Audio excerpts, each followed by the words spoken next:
Well, a large part of the New York City FC spine is going to be missing on Sunday in Chester, Pennsylvania. But you get the sense that the doctor, Pascal Janssen, has it figured out. We were at training today in Orangeburg, New York. We'll report on that and a whole lot more coming up on NYCFC Views Live. Turn up your volume. Because you're about to listen to The Sick Podcast. NYCFC Views. Collins approaches the shot, and New York City wins the first MLS Cup on their first try, and they're going crazy. Tiene el tiro y gol!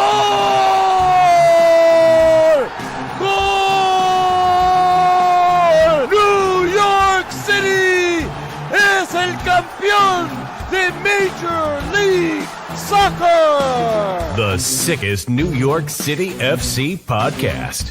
It's gonna be sick. All right, man. How's that for a corny intro? I'm glad to It's there. Well, I think he's going to have to do some surgery to get this lineup right, I think, for New York City. I'm Glenn Crooks. There's Roberto Abramowitz. We'll have the call for you on the radio side on Sunday when New York City plays at Philadelphia, Eastern Conference semi. Another year with that round in mind. Last year didn't work out so well, but there's going to be something from Matt Freese that I play a little later on, Roberto, that I think makes it very clear that they're a little bit, despite the fact they're down some players, which is going to make it difficult, obviously. Yes. But they're a little bit more prepared from an experience standpoint. But we'll get to that. And I guess, the things we had to address early on today were Alonso Martinez. We still don't really have specific information as to the exact nature of the injury through the club. Costa Rica has told us it's an ACL and had surgery. Nonetheless, it's been termed a long-term injury along with Andres Perea. That was it. And it was the first question that I asked, okay. And he was very specific about, we're not going to really give you any details on what it is, but they're not here.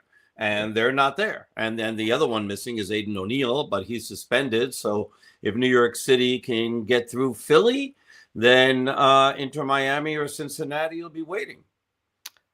And then they can get O'Neill back into the midfield where, the midfield, Roberto, and I just had a guest on recently on this show I do on Sirius XM, and it was interesting because he had the analytics. Now, I think we would all agree with this anyway, as those who observe the game, coach the game, play the game.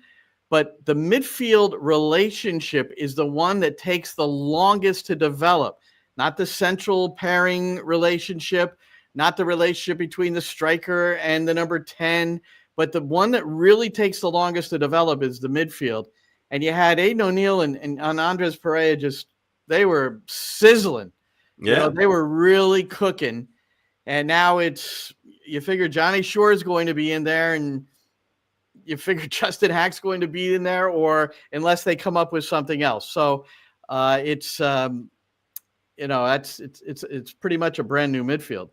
Oh, 100%. I mean, there's a lot of ways that he can go. The one that I had suggested last week was, Shore and Hack and Gustavo. So that's one. They can go to 3 in the back. That's another way to be able to go. You can keep possibly Hack in the back. Sorry for the little bit of a pun there. But you can keep him there, and then maybe O'Toole can slide into midfield. You can bring Maxi Morales in and play as a 6, which he did under Nick Cushing. And then if you're doing that, then you're moving. Then you're moving Julian Fernandez to the 10, and then you're also putting in Fernandez Mercado is going to go to the middle to replace Martinez, and then you're going to have Ojeda on the right. And so there's a lot of flexibility, and so there's a lot of different ways that he can go. And I think Bradley Carnell is going to have his homework, cut out for him, to see, which way he thinks New York City is going to play. I don't know how much they pay attention to the opponent. Everybody does opposition analysis, but I think they will take a very close look, Philadelphia, at the first half of the last game played, which was October the 4th, New York City losing in Chester 1-0. But as has been said repeatedly by players, coaches, us, is that New York City could have easily been up 2-0 in that game, including Alonso Martinez, who we're going to address his situation in a moment.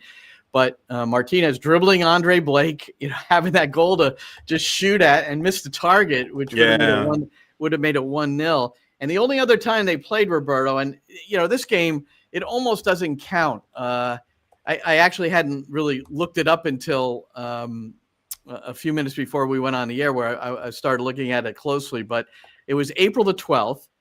It was at Citi Field. Let's just put it this way. Keaton Parks started in the midfield. So that's how long ago it was. And New York City won that game 1-0 on Alonso Martinez goal from Micha Ilinic, who started at right back, with Parks, who played it to Ilinic, who played it through to Martinez.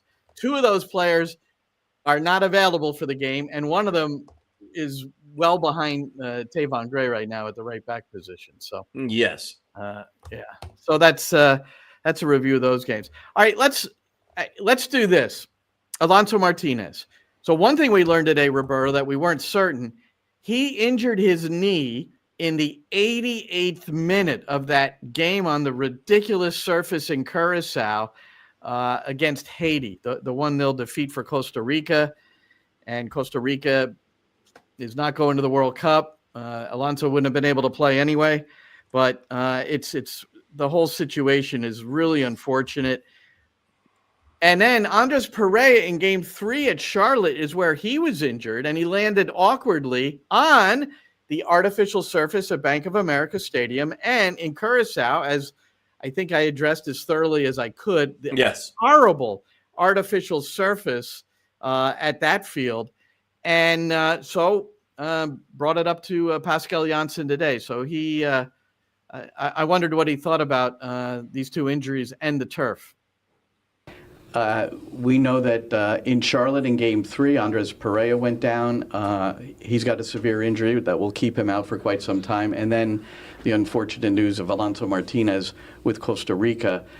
And you weren't shy to say, nor have I been, that artificial surfaces certainly could have played a role in both injuries. Yeah, I'm almost certain of that.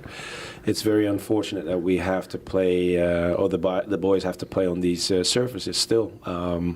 One obviously was in the MLS, the other one was on international duty. So having top-level games played on these surfaces is something that we really need to think about going forward into the future. I'm almost certain. I mean, he's blaming the turf for those two injuries, which are certainly going to have an impact on what happened Sunday in one way or another, Oh, of course. I mean, how do you lose your leading goal scorer, right? And not have that impact your team. And especially at such a critical moment as now, as it's do or die in the playoffs. So it's absolutely Roberto, key. He's not just the leading goal scorer. New York City's won 20 games, all competitions. He's had the game-winning goal in 12 of those games. He's not just a leading scorer, man. He is scoring the big goals. So. For sure. But also, did a little research a little earlier today, which I shared with you. Yeah. And so New York City has a record of 2 wins, 1 loss, and 1 tie, including 1 win, 1 loss, 1 tie away when Alonso Martinez doesn't play. So the games were 0-0 at Columbus. He was called up to Costa Rica, so he didn't play. 4-0 against Atlanta at home. And then they lost to Montreal 1-0 at Montreal. And then they beat the Red Bulls by 3-2 at Red Bull Arena. And that game he was out because of a hamstring injury. So who picked up the slack? Hannes Wolf had 2 goals against Atlanta.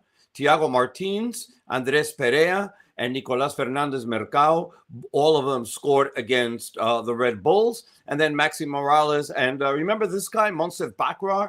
They also scored against Atlanta in the game that Hannes scored 2 goals. So they've been able to win without him. Obviously, it's not the same not having him, and obviously it's going to hurt not having Perea and not having Aiden O'Neill after already losing their best of their eights that they have in Keaton Parks earlier this season, but they've managed to get through all that. But this is a team that's shown tremendous resiliency, tremendous depth, and you've got to give Pascal credit, because a lot of the depth, and maybe one of the guys that we're going to see on Sunday, it will probably be Johnny Shore. And Pascal Janssen is responsible for Johnny Shore getting a ton of minutes this year and playing very, very well. Yep, that was an important part of the year. And speaking to somebody on the way home from training today who was just wondering about things, and I think Johnny Shore, I really, not to put the more pressure on the old teen, but I think he can handle it, because that's one of my comments to this person who was asking about him, is that he's a kind of a warrior type guy. He's very much in that Kevin O'Toole framework, which is why I wouldn't mind seeing O'Toole in the midfield. But those two in the midfield, I think they can handle themselves. But again, it remains to be seen how Pascal's going to. But Johnny Shore, I think, can take it. But what I'll say is, again, to not necessarily put more pressure on him, but I think he is the key player in this game. I'm a big guy on the midfield winning the games. And we just talked about Martinez scoring all those goals. So that's going to, obviously what's going on up there is important. But Hannes Wolf could score. Maxi Morales could score. Agustin Ojeda, he can set up. We haven't seen him score goals, but he can set up people. And then Nico Mercado, maybe this is his true breakout game, and he's been moving closer, right, Roberto? I thought I don't know if it's a breakout game, but he was spectacular against in the 3-1 victory over Charlotte. It's hard to do better than that. No, no, he's going to have to do better than that, because he had Alonso Martinez, occupying defenders when he was doing all these things. So no, I tend to think that he's got to take another level up. I hope he doesn't go, it's on my shoulders, and tries to do everything himself. But I think he's going to have a special game. Johnny Shore because they're going to have to play through him to break their pressure. That's, I'm confident in that. I'm so confident in Johnny Shore that he can do that. If he could handle it coming into his first game, right? He's going to handle this. I think it's harder making your debut at that age than doing this, because he's got a full year of playing almost regularly for most of the season. He's going to be ready. I have no issues. I'm with you on the no doubt, but this is far different. This is a playoff knockout game in Philadelphia, Absolutely. Hostile crowd, and the game you're talking about, I think his debut was against Miami, right? So, and that was, and he was cool as could be in that one with Messi out there in the midfield. I will only differ with you as far as the hostile crowd, because you and I have spoken about this before, and you know my position on this. There are no hostile crowds in MLS. There are loud crowds. There are crowds that may say some names and stuff. But when I think of hostile crowds, I think of teams not being able to leave stadiums for hours. Let's make it relative to MLS then. Let's make it relative to MLS. I'm not. It's still not hostile. It's still not hostile. I can't call them hostile. That would be called. I believe what people say is that's semantics. Okay, so let's just be clear. Let it be semantics. I mean, the crowd in Charlotte was extremely, extremely loud after they came back to 2-1. And those last 20, 25 minutes, that was about as loud as I've heard a stadium in a hell of a long time. And New York City held. They were not intimidated by the atmosphere. So this is how I'll rate. Charlotte's not even close to Philadelphia in atmosphere. Not even close. But it is. Those last 20 minutes, and let people weigh in here. But let me say this, okay? To me, a hostile crowd is one that's going to intimidate you and affect the way you play. I don't think, for as loud as they may get, they're not going to affect New York City that way. I just don't think so. I don't think that they're a hostile crowd where New York City's looking around and thinking, hell, this is... it could be a challenging environment for a young man who is a confident young man, is a warrior. He's a tough hombre, all those different things. We saw him take a shot without any hesitation in his first game with, after getting around Busquets. And I mean, so we know the kid's he has what it takes, but he's got chutzpah. Let's get off of this because it's going nowhere. So, all right. So that's Alonso Martinez and Andres Pereira and Pascal Janssen's feelings about. He was especially happy when I told him it used to be grass at Bank of America Stadium, and now it's artificial turf. So there you go.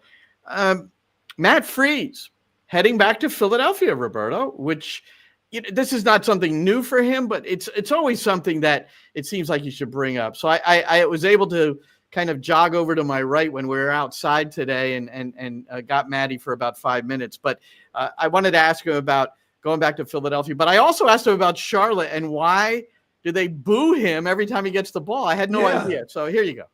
The games. What kind of reception do you expect to get there? And then to follow that up, why were you getting hissed in Charlotte every time you touched the ball? What's going on there? Obviously, excited to go back to Philly. I would be excited no matter really where it is. It's an exciting game to be a part of, an Eastern Conference semi. We got here last year, and it was so massive to be part of that group and be part of that game last year. And now I think my mentality is a little bit different of, I'm not too excited to be there. I'm more just focused on winning. And I think that's a big change that I found in myself. And I think, potentially some other guys in the group, we've been here before, this core of the group that we have. And it's important that we go out there and get the win and continue winning from there. It's not just winning this game, but it's continuing to win 2 more after that. And as far as Charlotte, I talked to Tim Ream about it. I asked him, and apparently they just boo every single goalkeeper that goes and plays there. It was nothing about me personally, is what he said at least. All right. Well, that makes sense. I mean, Tim would know. Now, I thought the key comment in here, though, Roberto, this is that last year he was all just excited to be playing against the Red Bulls in the Eastern Conference semi. And now he's turned that excitement into preparation and focus. And Hold on 1 second. Sorry. My cat is about to disconnect my mic, and so I figured I'd do that before she pulls the Glen. Right. Put the cat in the other room. What is the deal, man? Open the door, throw the cat out there, close the door. I can't close the door. All right. The way my setup is here, I cannot close the door. Well, put like a big, put a cape over it or something. Trust me, this will be the best moment on the podcast, the fact that Zena made an appearance. And the most important thing he said in there is, I'm not too excited this year. I'm focused on winning. And he felt like his comrades are kind of the same way, like Hannes Wolf maybe, or who's experienced, but still it was that moment. That was a derby match. So I thought that was an important thing he said, I think also he was just there last week. He was just there last week. Yes, for the U.S. national team. Yes, he was. When they beat Paraguay by a score of 2-1. Yes, they did. And he got a couple of wins in the window, including one where Marcelo Bielsa with Uruguay. We'll talk about that later. Let's stay on New York City. We'll get to the U.S. national team a little bit later. Yeah. So I had one other Matt Freese cut. I can't remember what it was. Shane, help me out. Our producer. What does it say on that other clip? I can't remember. Let's see. Well, all right.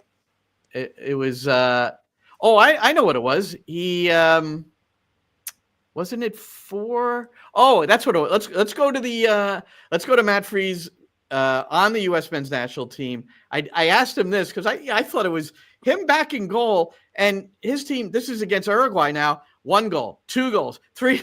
It's 4-0, and he's back at the other end. So I just asked him about that. Going through my mind is just excitement and really happy for some of the guys that scored. It was an opportunity for some of them, and they really took it and ran with it. Some great goals. I think some team goals and some set pieces and everything all together. Was really driven by the energy of the group, and I think that the energy ultimately translated into the goals. Now that's important too. This energy, this newfound maybe, or part of the culture building by Mauricio Pochettino. But it does remind me also of Pascal Janssen, how he's built the New York City Football Club, because we haven't. Remember, I don't know at what point we stopped saying, "Gosh, they're inconsistent." Wow, are they? They didn't even look like they were, fighting for each other in those moments. Those sorts of things were happening during the course of the season, but not anymore. No. I mean, at some point they got it. It always takes times with new coaches, to be able to implement systems, to implement tactics, to get to know players, for players to get to know him, and then, at the end we were talking off mic, and I told him that I really wanted to speak to him about the psychology, because I know how much he really uses it. I mean, it's a constant with him. He's always bringing it up, not directly that he uses psychology, but just the things that he tells us about how he deals with the team. And you can tell that he has really gone and studied this and made it a huge focus about that. And I'm really interested in that part, because that is a huge part of the success that he's had with his team. When we were in Charlotte, this is the nice part about being away and every now and then bumping into somebody. I was just walking to a coffee shop that I found to do some work, and I passed Pascal, and I didn't know how long he would chat, but we chatted for quite a bit of time, and he was rereading a book called Quiet Leadership. It was written by Chris Brady, who is the author who's been on my show a couple of times and is going to be featured in my own book. I could start talking about this book, by the way. Because it's real. The book is real. I saw it. It was out in the wild today. It's not published yet, so it's not available, but it soon will be. But Quiet Leadership is this guy, Chris Brady, spending time every week for like a 6-month period with Carlo Ancelotti. And he's kind of known as this quiet leader, but Pascal was rereading it. And there's things in that book. One of the most vivid, and Pascal agreed that it was like a classic moment, was where it was a training session for Madrid, and Ancelotti, one of his better players, was getting really angry with somebody who he didn't think was putting in the proper effort. And he turned and walked away, from the exercise they were doing. So Ancelotti went after him. And what he said to him is this, and this is where you take what looks like a negative and turn it into a positive. He said to the player, "Why are you focusing on the one guy? Why don't you focus on the other 19 that are putting it in and doing all the right things? That's where you should put your focus, and we'll bring that other guy back in." Sure enough, he just turned around, and that, those are the little moments that, as coaches, I just finished Sacred Hoops by Phil Jackson. I reread it for the second time. There's incredible coaching stuff in there. You don't have to be a basketball coach to take things that Phil Jackson utilized in leadership and building a team with these superstars and getting them to play a triangle offense. Can you imagine? Oh, yeah, but what you mentioned there is exactly what I'm talking about. It's about using psychology to be able to get the best out of players and to get them especially focused correctly for whatever the task is at hand. So he could have gone and done what a lot of coaches maybe in the past would have done, and yelled at him, and "Why are you walking away? And who do you think you are that you're," and done that, right? Yeah. Which is maybe the visceral reaction that you would have.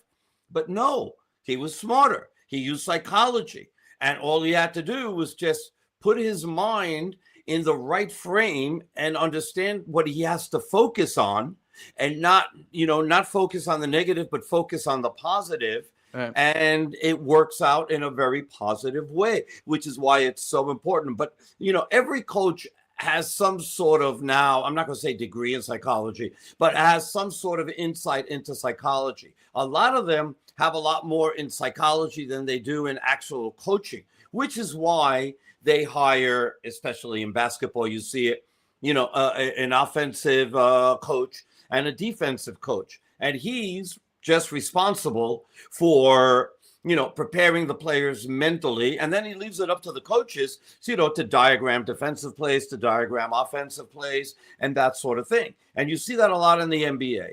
And Steve Kerr, especially, is probably one of the brightest coaches out there and uses psychology all the time to be able to get the best out of his players. The coaches that I interview I've done it for 11 years now, and a majority of the people I interview are coaches. And the names that come up most frequently outside of the soccer realm are Phil Jackson, are the All Blacks, the New Zealand rugby team, and who did you just say? Steve Kerr.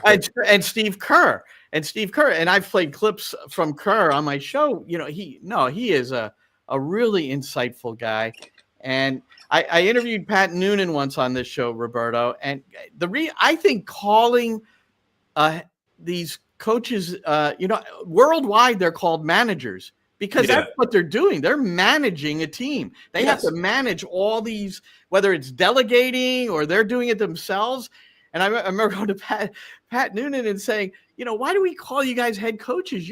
Why we should go with manager. And Pat is so American and United. He said, no, we're head coaches, man. And by the way, it's soccer, not football. So make sure you get that right too. Yeah, no, he's all about it. I don't think he calls it a pitch either. I'm sure he doesn't. He's like me. He's one of my guys. Anyway, well, it's a great point, Roberto, because there's so much to getting the best out of your team, and talent alone, no way, man. No. What was Pochettino's now famous quote? Culture eats strategy for breakfast. Yeah, that was a good one. Hey, so we had another international performer who was making. He didn't make his debut, but it was his first call-in, and he made his first bench when Ireland beat Portugal and Cristiano Ronaldo, and that's Kevin O'Toole. So I talked to him about that game and game 2 when they clinched a playoff spot in the World Cup. And so they how did they do that? Oof. So here's Kevin O'Toole in the scrum today. The most important game that the country's had in some time. And it was against one of the top 5 teams in the world. I was, really excited to be included in the squad, and, felt like I was ready if my opportunity was called. But I think the game plan was spectacular. We, held them to no goals in the first half and hit them on transition a couple of times. And, getting to see Ronaldo up close and personal too was a pretty cool life moment. The game was, all that we ever could have hoped for, especially in Dublin in front of our fans, and seeing the Aviva for the first time, and the energy that was in that building was incredible. And then what was it like post-game, game 2? Yeah, it's hard to find like a better moment in football, I think. For Troy to score 3, it's everything that an individual and a team could dream of, and it was just kind of a combination of shock and pride and tears of joy from everyone in the locker room after. Obviously, there's still a little bit of a ways to go, but to celebrate that one, and the goal was on replay in the locker room, and everyone was re-celebrating it, and it was just it's such a pleasure to be included and to experience 2 really magical nights. Kevin O'Toole back and ready to go for the playoff game. So Freese and O'Toole came back without injuries during the international break, so that's one of the positives we can take away from it. But and Troy Parrott had all 5 goals in the 2 games, and he plays at Alkmaar. So I immediately Alkmaar. I wonder if he played for Pascal. No, Pascal had already left before Troy Parrott arrived, because he's scoring goals for Alkmaar too. That's pretty. But it was the philosophy that he left behind that I'm sure helped propel him. Yes, yes, that's what I think. Yeah, when you leave, if you leave like a bit of a legacy, you have to you have to take some credit. Absolutely. Yeah. On a less positive note, and we're gonna put it out there because I'm fairly certain this is not going to affect the players on the Philadelphia Union. Some may be closer to this guy than others, but Ernst Tanner has been placed on administrative leave. Can you put that screenshot up, please? It's Philadelphia Union, Shane. Yeah, there it is. And this is the Philadelphia Union statement. Of course, I have to talk about taking everything extremely seriously. Yeah, we know, but I know everybody has to do that. but they've placed Mr. Tanner on administrative leave during what is now an MLS investigation. And it's a reinvestigation following an article written by Pablo Maher in The Guardian, which brought together from anonymous sources, because we're all afraid of retribution, that have indicated some really, really serious charges of racism, sexist, homophobic, and you can take it down now. It's just too bad. I don't have much to say about it because it's sources. It's a report. There's an investigation, but Ernst Tanner, will not be in the building on Sunday. We'll let the process play out and see what that is. But the accusations are, as you mentioned, pretty horrible. Yeah. Now, before our game, FC Cincinnati is playing Miami. So if New York City can get a positive result, or both teams will have an idea, well, where are we going? Because Philadelphia is either going to host if they win because of the Supporters Shield winners, or New York City, if they're fortunate enough to advance, will play either in Cincinnati or in Miami. I don't know if there's a preference there.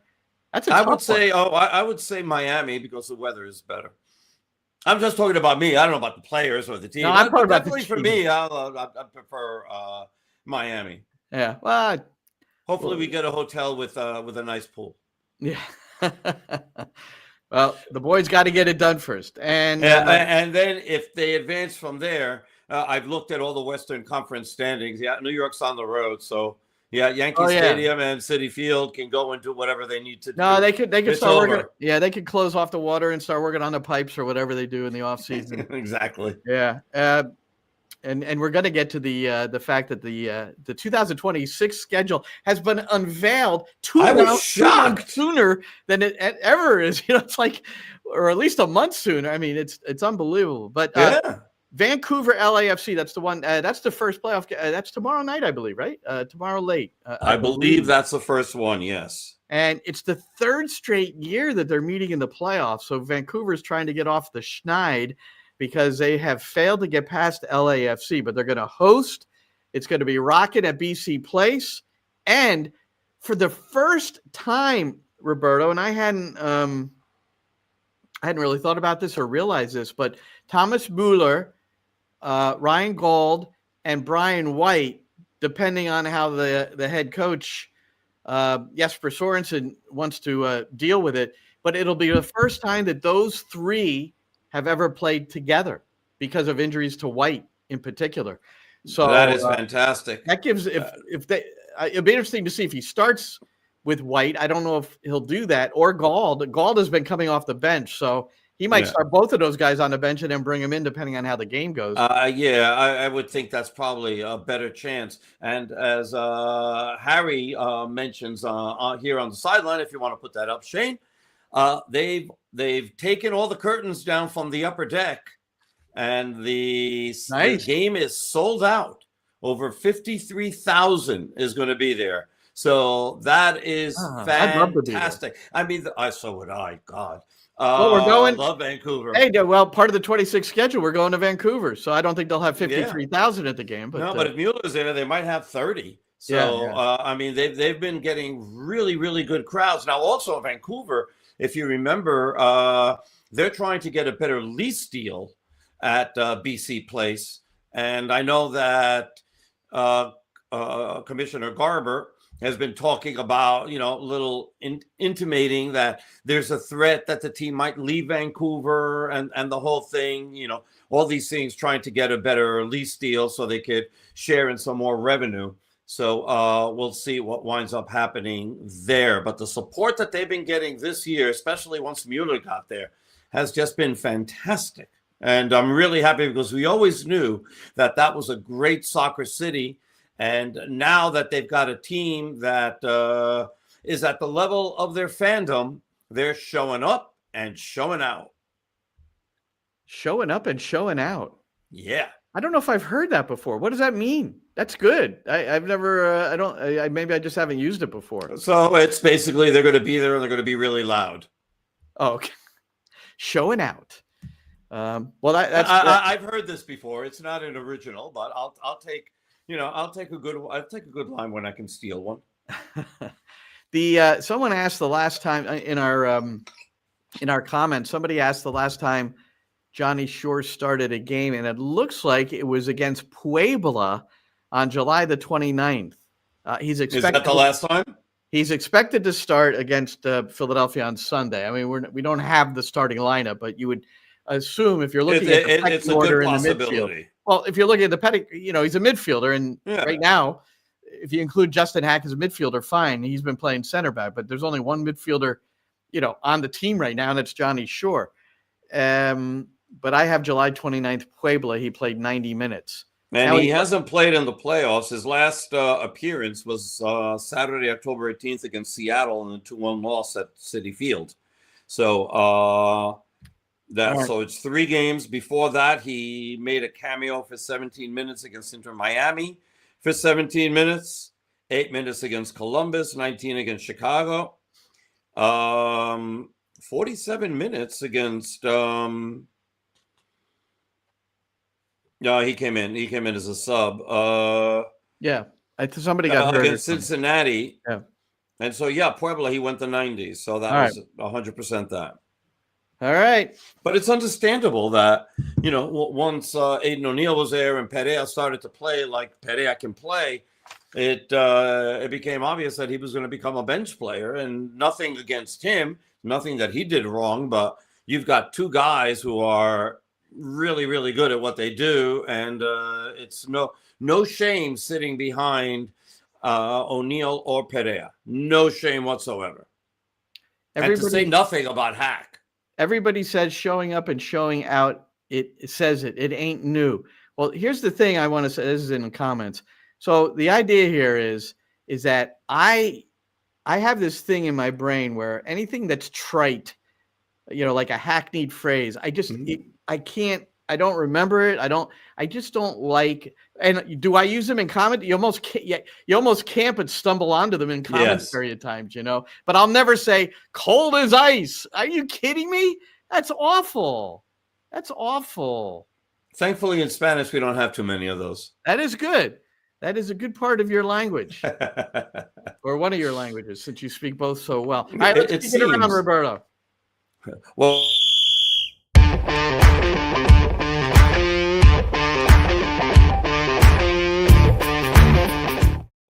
What'd you want to say?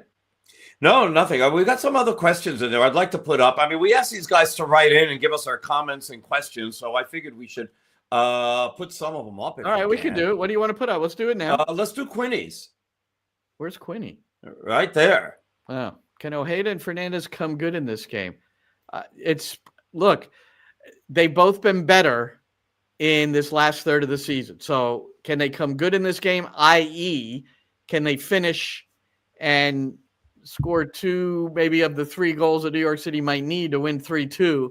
That remains to be seen. I don't have – look, Fernandez is more of a goal scorer than Ojeda. Agustin Ojeda is not a goal scorer, Roberto. I don't know what he was at his previous level, where in the academies or whatever in Argentina, but he's not a goal scorer at this level. By the way, he was one of 3 players who played all 34 games in the regular season. He's played every single game of this season. The other 2 being Morales and Hack. And he did get an assist in the playoffs. So but this is what he's doing better now is on that right wing, getting around the edge and getting pretty good service off. I mean, that's where he's effective. His assist game has elevated. Yeah, so that's where he'll be. And if he is out there and Nico Fernandez Mercado is the striker, which is what we would anticipate because that's what's happened when Alonso was out in the past. And there's really no other option other than the kid, and you're not going to put him into this game, Seymour Reed. Yeah. You might see Seymour Reed at the end. You might at the start. You know what I mean? Yeah, of course you might. I'm talking about the start. Stop that, Roberto. Well, you just want to be clear. That's all right. What else do you want to put up here? So that hopefully we answered that well. Fernandez is more the goal scorer. So, if he comes in. If he doesn't start and he comes in with the 30 minutes, 25 minutes left, he can get it done. Especially I like his corner kicks, Roberto, but I think Fernandez Mercado also can really whip it in with pace. So Yeah. you've got two But guys. I want to have my guys. I guess at this point, with corner kicks, Fernandez Mercado seems like a dangerous scorer. Yeah. I prefer to have him in the box. Yeah. I do. I remember when for England you had Harry Kane taking corner kicks, and I'm like, what the hell are you doing? You have the best finisher, one of the top 3 finishers in the world at the moment, and he's taking the corner kicks. What the hell are you doing? So I take with Fernandez Mercado and the way that he could play. I'd want him in the box. Well, you know what happens though? Corner kicks often times are second balls. It's not the first guy getting it, which again, he could be the one that pounces on the second ball. He's the one From that the corner? He could flash to an. I'm sorry? From the corner? Yeah, most goals are scored off of second balls on corners. No, I get, but I'm talking about. Are you talking about Kane, like taking the corner and then somehow getting into a box for a second ball? Oh, okay. No. I wasn't. Okay, that's what I thought you were talking about. And I was like, I mean, he's not that fast. I think players that do take a shot, there's a rebound, and then score off their own rebound should get an assist on their goal. I'd like to see that happen, but that's never going to happen. But anyway, All right, we have another one at the end. We have one one here at the end. Hit him with a clothesline. What's that? It's the last one. There we go. I'd rather do Ojeda and Reed. Oh, Seymour Reed. That's R-E-I-D, but that's okay. Yeah. What does that mean? I don't know what that means. As a starter? No. I mean, Ojeda is probably gonna play. I mean, he's probably gonna start. He's probably going to play. And you're we know he's going to play. Mercado to the number. You're going to move him to the 9. He's played every game, so he's going to play Ojeda. I mean, for sure he's going to play. Yeah. All right. Anything else up there you want to flash? No, and we'll find out tomorrow at 5:00 what the injury situation is for Philadelphia. As of the moment, as far as New York City, coach said that everybody practiced today, so everybody's available. Yeah, today was the first time that today, and this gives you an idea of how ridiculous the international break is in between this playoff period, which will be solved, and we'll talk about that in a moment when the schedule changes. But so these two, Freeze is away, O'Toole's away, your 2 midfielders are gone, your striker is gone on international duty, and you can't work on your game. Yeah. Today was the first day that he was able to put the players in positions where he might think they're going to play and work on things against Philadelphia. So that's the international break in the midst of the playoffs for you. And how else it affects everything. And it reminds me very much of 2021 because we're doing the same thing again. Remember when New England had to wait 23 days to play? Philly's waiting 3 weeks. New York City's waiting 2 weeks. Philly's waiting 3. There's a lot of rust that can set in over there. So take advantage of your opportunities, especially early. Put them on the back foot. Rust. Throw them in the Delaware River, I say.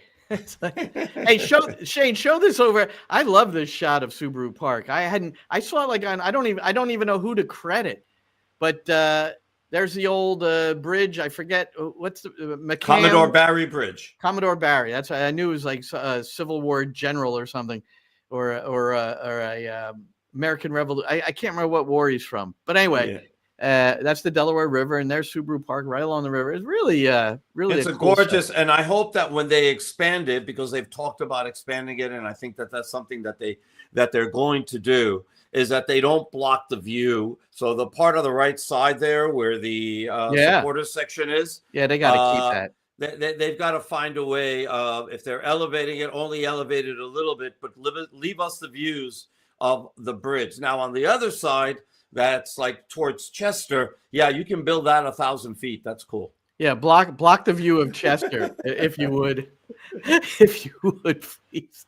All right. So the schedule, I'm sure everybody has heard about the big decision last week. And boy, did it make news. I mean, it was everywhere at the Board of Governors meeting. And then Don Garber, the commissioner, had a presser the next day to review everything. No, it was the day of the Board of Governors meeting. They met in the morning. He called this presser in the afternoon. And so, Roberto, it's, what every sporting director wanted. Now they got it, but not yet, because the 2026 schedule is out and it's still the same Yeah. And Good then 27, they'll have a mini season of some sort. Yep. And then there'll be a break over the summer. And then in August, July, I guess, end of July, 2027, MLS switches to what we'll call the European calendar, because it's not the world calendar, it's a European calendar. It's a FIFA calendar, and there's like 2 other leagues in the world that play the MLS league. So yeah, I mean, they're not important leagues, Argentina and Brazil, but I'm not suggesting they're not important. I'm saying a majority of the world plays in the FIFA international window calendar. That's all. I'm saying a majority. I'm not saying they're obvious. They're great leagues. And can we readdress something that we talked about last week? I don't know. The what is going to happen in that mini season as far as where New York City is going to play? Yeah, they're not going to play in Etihad Park, like I said. No, that's not what he said. Why do you continue to say that? That's not what he said. He said, we don't know. He said, we don't know. So he said, that we'll doesn't figure mean it out in that October doesn't mean they do know. 26. When somebody says they don't know to us, sometimes that doesn't always mean that they don't know. Aren't you? We've been doing this a long time, Roberto. True, but then he said, we'll revisit this October 2026, and we'll have a much better idea. Yeah. It obviously has to do with. It all makes sense, right? It all has to do with when Etihad Park is going to be completed, and it looks like it's going to be closer to April than February. So they have to figure that out. And plus, by that point, it's going to be over $1 million to rent Citi Field or Yankee Stadium, and I'm sure they prefer to save that. But he also said he wanted to make a big deal of the opening of the season, so the opening of the park. So it's not going to be on the last week of what do you call it, of that mini season, if it turns out. So there's a lot of things going in. I'll reiterate my point, and your point is well taken. The fact that millions of dollars will have to be spent to play those 7 home games out of the 14 in this mini. We'll just call it a mini season. I'm sure they'll have a better name for it, but yes, absolutely. So that's an excellent point. However, I think if you have a choice of a grand opening of a stadium, are you going to do it on March the 1st when the weather could be absolute shite? Now it could be poor in the summer too. There could be pouring rain on that particular day, but there's a much better chance that you can have this grand opening of the facility on a beautiful summer night, in 2027, rather than the risk of doing it in March. So that's why I still tend to believe that they will push this sucker to the start of the new campaign. And they might do that, but they might not. So it's definitely, now we have at least semi-official word that we'll find out. Nothing is set in stone. I would like to I would like to give some people within the organization like a lie detector test to just see on some of these things.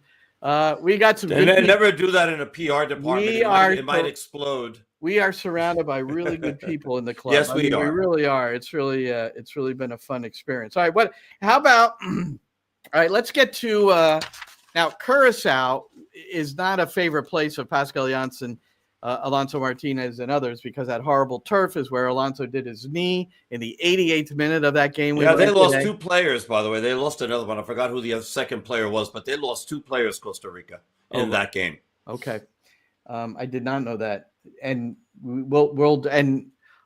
Pascal's exact quote was almost 100% certain, referring to the turf as the cause of the injury. Both injuries, to Alonso and to Andres Pereira at Bank of America Stadium in Charlotte on Game 3. But how about Curacao?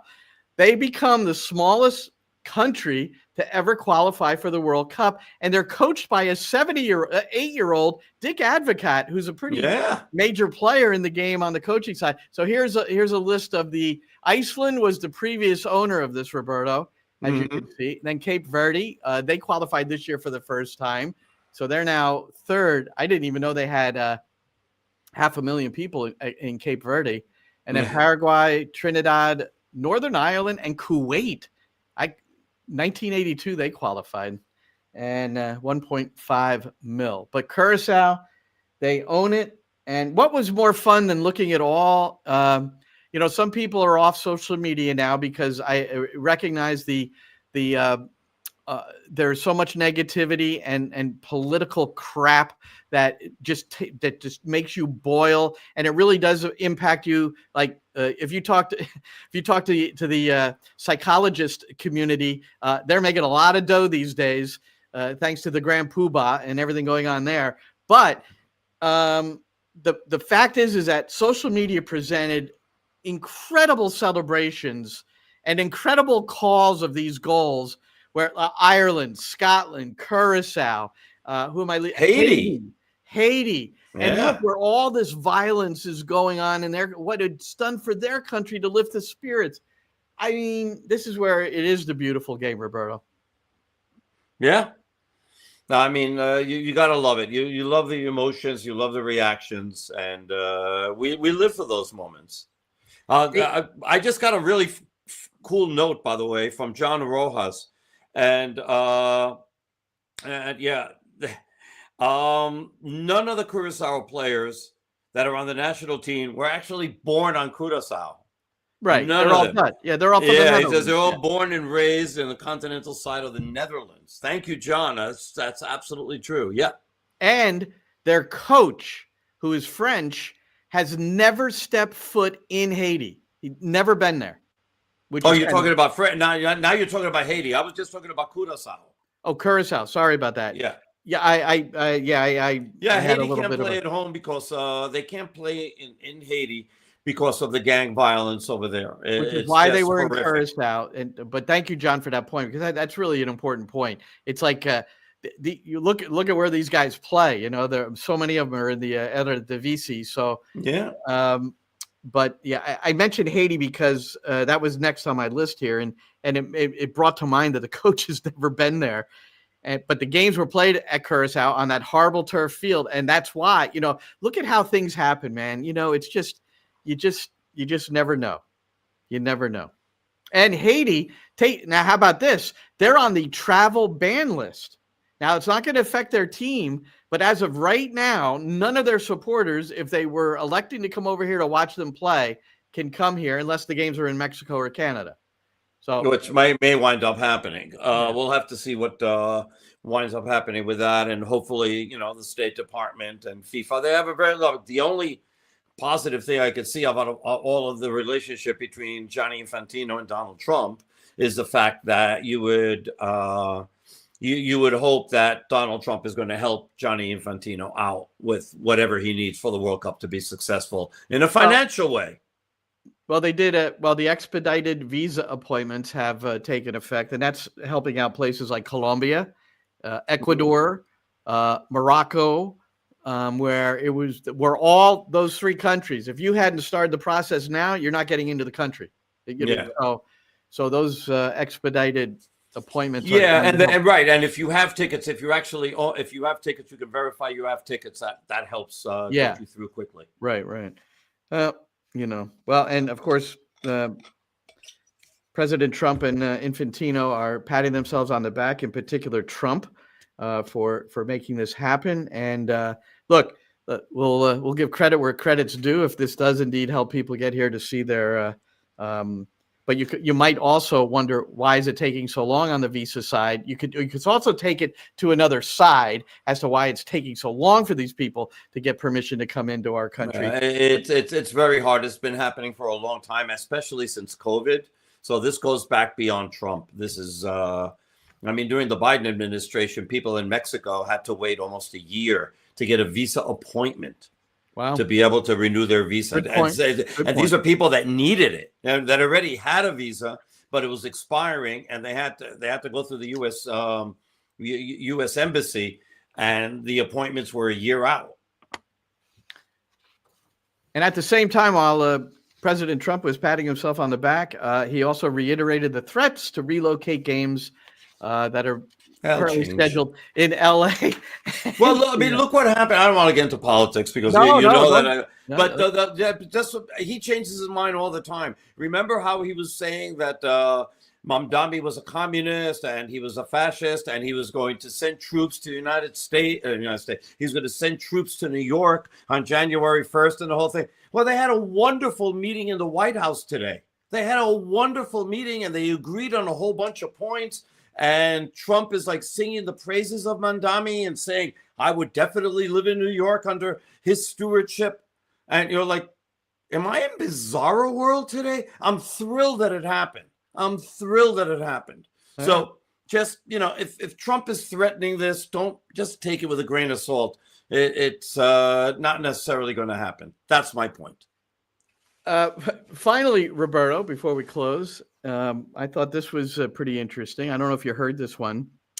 So Democratic Republic of Congo has qualified for the World Cup, and that's by virtue of their win against Nigeria. The Nigeria coach accused Congo of using voodoo on their penalties, black magic voodoo. So I'm like, okay. And, all right. That's what we like. It's just, that's the bizarro story of, hey, we never got a the chance. week. Yeah, for sure. There's been a few, but that one definitely stands out. We didn't get a chance to talk about U.S. national team, and I just want to quickly address this. Okay, the 5-1 victory over Uruguay. Okay, and I know that they were missing a couple of starters, but that doesn't really matter. The U.S. played, and I don't want to use the word regulars because I don't want Pochettino coming after me, Roberto, he came after Doug McIntyre. But Roberto, hold on. I have that clip right here. Okay. So let's play that, and then I want you to make sure that you get your Uruguay. Yeah, I got to go because I got to do an NFL podcast too tonight. So in half an hour or so. Let's go. Well, here it is. This is a couple of minutes long, but it's worth it. So this is what Roberto. So this is post-game Uruguay, and first question. The first two. It was first Doug McIntyre and then Paul Tenorio with a follow-up. Two of our most respected journalists, by the way, but they both use the words regulars, referring to the starters versus the other guys. And here's Pochettino. Sorry, I don't want to be negative, no? But I hate that no regular players. What means? It's USA playing. It's the national team. Stop with that mindset. Every time that our decision is about to pick and start in 11, is the US men's national team playing. And after 1 year, I think you need to really know me that I hate to talk in this way. It's so disrespectful. It's so disrespectful because I think we need to give credit to all the guys that today were involved. I don't care it's one another. I think it's how the team behave with another player, different player, 9 changes from Paraguay to Uruguay, but to keep the idea, the philosophy, the faith, the fight, the togetherness, I don't know if you can perceive or know before the game how all the bench players were supporting the starting 11. That connection is amazing. It's what we wanted, and I think the credit, like I told to the player now on the dressing room, is all for them. The regular. Who are the regular players? No, I'm saying there is none, is what you're saying. My question is, maybe I think we need to stop the press conference and I need to go to the dressing room, come back and start again the press conference. Because it's like we were the opposite, losing 5-0, no? 5-1, no? No, I'm saying... I am the USA coach, no the another. Right, no, I'm saying no, that but the it shows that... Tell me which regular player you are talking about, because I don't understand what means regular player. More experienced players. Which I think we need to talk about that to congratulate the player. I don't know if you now they are listen that press conference and player feel that the not regular player they play and they did well. I don't know. If I am the player, I am very disappointed with that. If I am and then we are going to ask things that, to be honest, maybe I am tired and I don't understand the English now, or your English question, because to be honest, very disappointed in the first two questions, because I don't know what do you expect, what I'm going to say when you say no natural players playing today or the another day or in the Gold Cup or I don't know when. Very sad situation. Keep going. Oh, I didn't see the end of that. All right, let me just explain what I think Pochettino's trying to do. And you give me your version of what you think he's trying to do. So he has a mindset right now, especially after Nations League and what happened there. And we had a team that was very ingrained, the same guys playing most of the time. Berhalter had his starting 11, and that was that.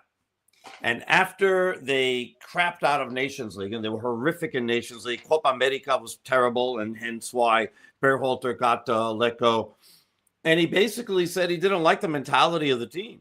And so he thought that there were too many players that were ingrained, that thought that they were assured. And now he's basically saying, I don't have any regulars. I don't have any starters. I don't have any reserves. I've got players. Whoever's out there, that's my starting team. And he's putting in the mentality, okay, that the guys who we think are really the starters, and I'm sure he has his idea of who is and who isn't, don't get freaking comfortable. Don't think you've got your spot guaranteed. Okay, it's not happening. You don't have it. You're going to have to absolutely fight for every minute that you get on the field, or if you're going to be on the plane to California for the World Cup. Okay, everybody's on freaking notice. Nobody has a guaranteed spot. Hence why there's no regulars. And for him, in his mind, what he wants everybody to believe, that it wasn't really the best players against Paraguay and then the bench players against Uruguay. This was my 11 for Paraguay, and this is my 11 for Uruguay. And I treat them and I look at them exactly the same. That's the message. And it's for the players, and especially the ones that maybe aren't here, that weren't there, the 9 guys or 8 or 9 guys who most of us think as starters, the Pulisics, the Anthony Robinsons of the world, those guys who we think, Tillman maybe, no, not Chris Tillman. Richards, McKennie, all these guys that weren't there. McKennie, Adams, there's 6 guys. Yeah, McKennie, Adams, right. There's a whole bunch of players there who one would think that if the U.S. started, these are going to be the guys. And Pochettino's like, nope, not at all. And they're all on notice. That's my take. Well, I think he mentioned it twice. First, pulling out his badge, and then it's the U.S. men's national team. And another interview in my book. It's called "Put It on Frame." By the way, it'll be out December the 1st, but I'll talk about it more later. We don't have that much time, but anyway.